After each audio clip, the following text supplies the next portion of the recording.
And... Ah!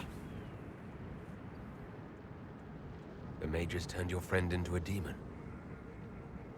Yes. You said it was a spirit of wisdom, not a fighter. A spirit becomes a demon when denied its original purpose.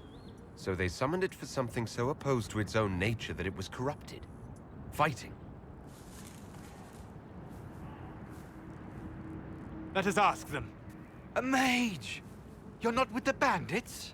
Do you have any lyrium potions? Most of us are exhausted. We've been fighting that demon. You summoned that demon! Except it was a spirit of wisdom at the time. You made it kill! You twisted it against its purpose! I understand how it might be confusing to someone who has not studied demons, but after you help us, I can... We are not here to help you. We came to help your friend. Any way to do that now that it's a demon? You cannot befriend a demon? However amicable it might appear, it must...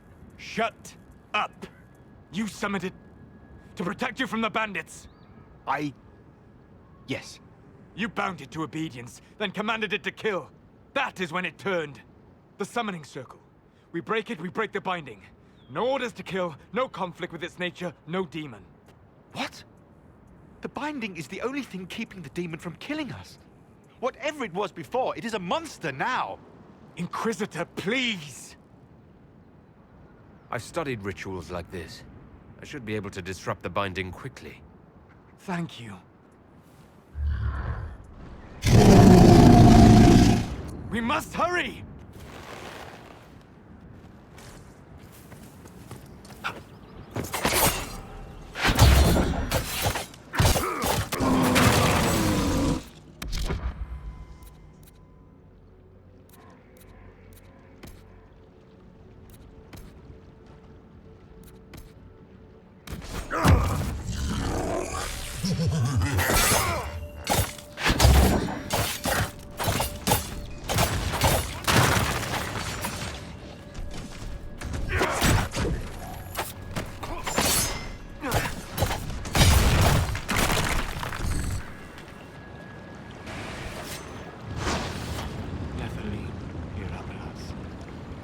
Abalos en asal atalin.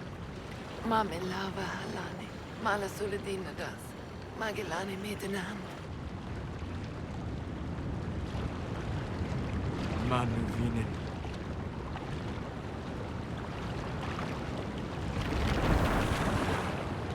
Dareth Shira. I'm sorry, Solus. Don't be. We gave it a moment's peace before the end. That's more than it might have had. All that remains now is them. Thank you. We would not have risked the summoning, but the roads are too dangerous to travel unprotected. You tortured and killed my friend. We didn't know it was just a spirit. The book said it could help us.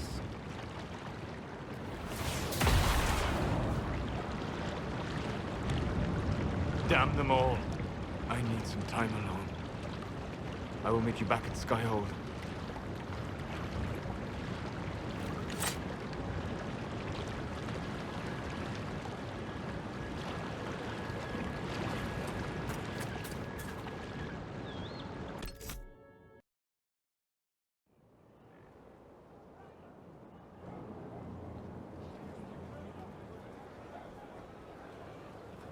Inquisitor. How are you, Solus? It hurts. It always does. But I will survive. Thank you for coming back. You were a true friend. You did everything you could to help. I could hardly abandon you now. Where did you go? I found a quiet spot and went to sleep. I visited the place in the Fade where my friend used to be. It's empty. But there are stirrings of energy in the void. Someday something new may grow there. What happens when a spirit dies? It isn't the same for mortals. The energy of spirits returns to the Fade. If the idea giving the spirit form is strong, or if the memory has shaped other spirits, it may someday rise again. You're saying your friend might come back? No, not really. A spirit's natural state is peaceful semi-existence. It is rare to be able to reflect reality. Something similar may reform one day, but it might have a different personality. It would likely not remember me. It would not be the friend I knew. I'll let you get back to work. All right. Thank you again.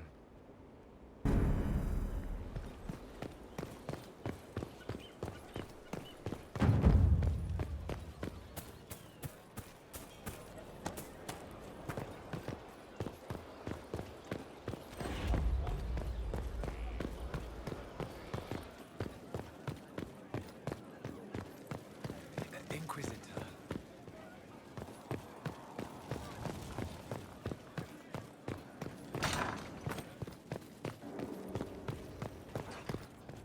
Inquisitor,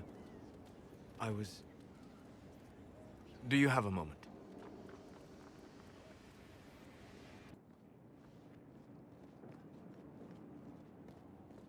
What were you like before the anchor? Has it affected you? Changed you in any way? Your mind? Your morals? Your spirit? I don't believe so. Ah. Why do you ask?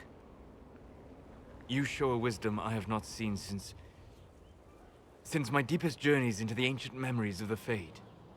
You are not what I expected.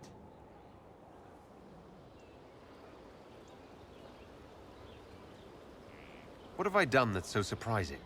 Humans are short-sighted, brutish, blind to the beauty of the Fade. Their minds cast in a duality of black and white.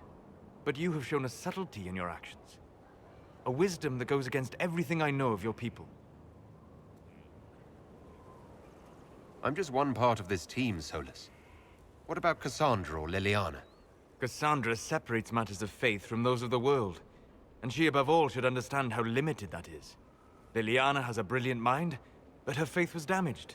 To her, it is all a game of tactics now. But not you. So what does this mean, Solus? It means that I respect you deeply, Inquisitor.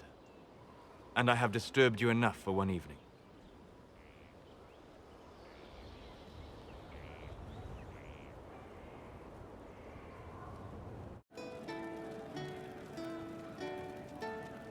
Can we talk about the Bull's charges?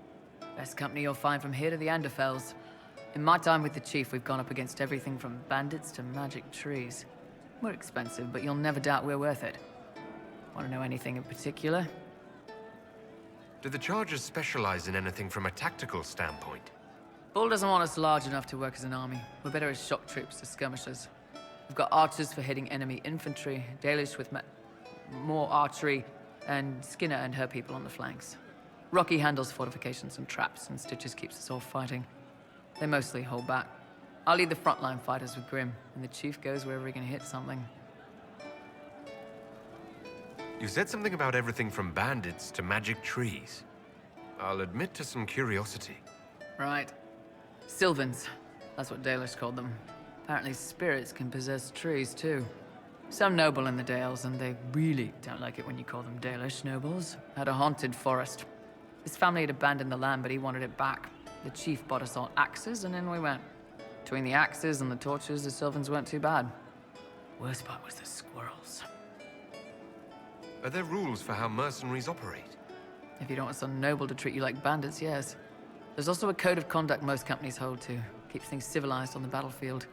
We accept surrenders for ransom from mercenaries, nobles, and soldiers wearing a lord's colors. Our prisoners are treated well, injuries tended. We'd want the same for any of ours who got captured. We'll talk later. Your worship? I wanted to talk about you, if that's all right. What would you like to know? Why did you decide to live as a man? I didn't decide anything. I've been like this my whole life. My parents wanted me to marry up. They tried to find me a nice merchant's son. Every day, put on a dress, look into my father's shaving mirror, and just hate myself.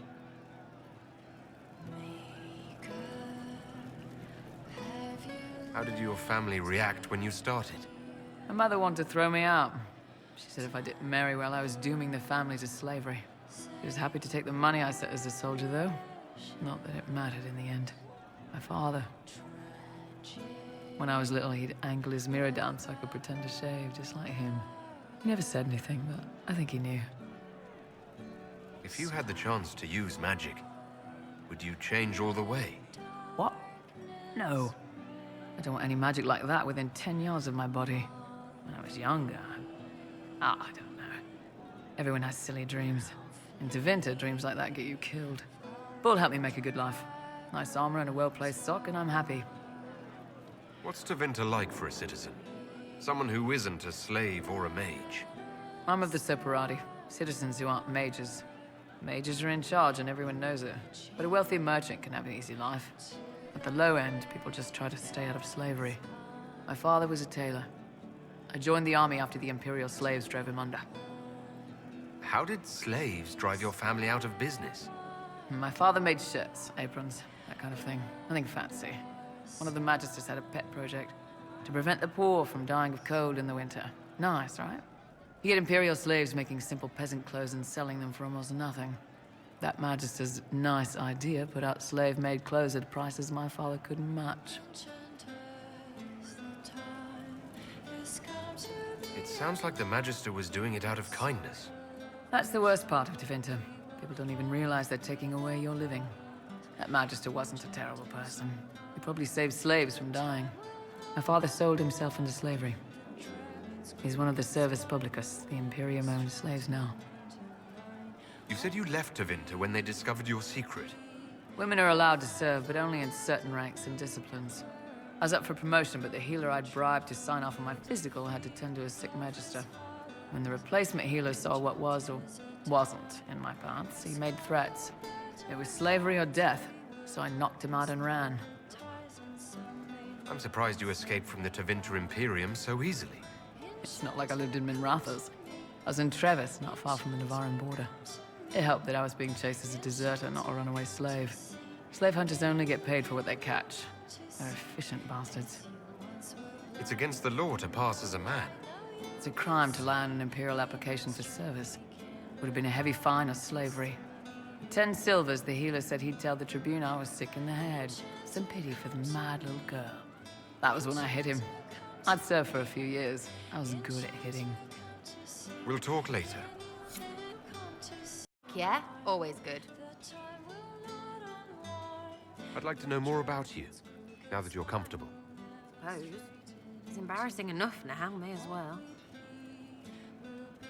Anything more to say about where you came from, aside from hating cookies there? Denerim, mostly. Before running into another Jenny. He was fun. Had weird friends, though. I think some of them were a lot more serious about being serious. Got some of them killed. I suppose they were like family. Better than Lady Emerald ever was. You know why? They didn't give two squirts about who or what you were. It was all what you did. So is that who showed you how to fight? Gave you your skills? Nobody gave me anything except a chance. And maybe some lessons to start, but mostly just the chance. I took that and ran. So where are the rest of them? All over. Or they stopped to let new people go all over. Some get rich and stop playing so they can do good things with it. One or two don't. Eventually, someone asks for a favor against them. So don't get like that, you hear? Denerim is a long way from Orlais. How'd you get there? By Stinky Horse? Sarah. Denerim wasn't much fun after the Blight. Everyone trying to recover, you'd even feel bad for the nobles.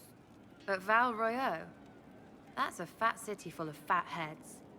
They just don't know when to stop. You saw it. Orlais is rich and stupid. Ripe for the pickings. Do you remember your actual family at all? Your parents? Well, there is the amulet I had as an orphan that has a missing piece. And look at your face. You believe me? No, still no parents. I remember an alienage with arseholes and hating that stupid tree. The one elves always have. Of all the things to pray at, they could at least pick one with apples. It's nice to see this side of you. Did you trust me? Don't you go blabbing around, yeah? Because I'll have a big, trusting foot up your pucker. I think that after our rooftop chat, I get why you're not like other elves. Well, don't. How about we dig into what you are? Or what you're supposed to be? Are you the humanist human? Can someone point and say, that's what they are? Because I'm just me, and I couldn't give a fig. All right. We should all be examples of our peoples, and understand how others will judge us. Right, well, good on you. Have fun. Maybe kill all elves. All humans kill all elves. Heard that once. From an example. We'll talk later. If you say so.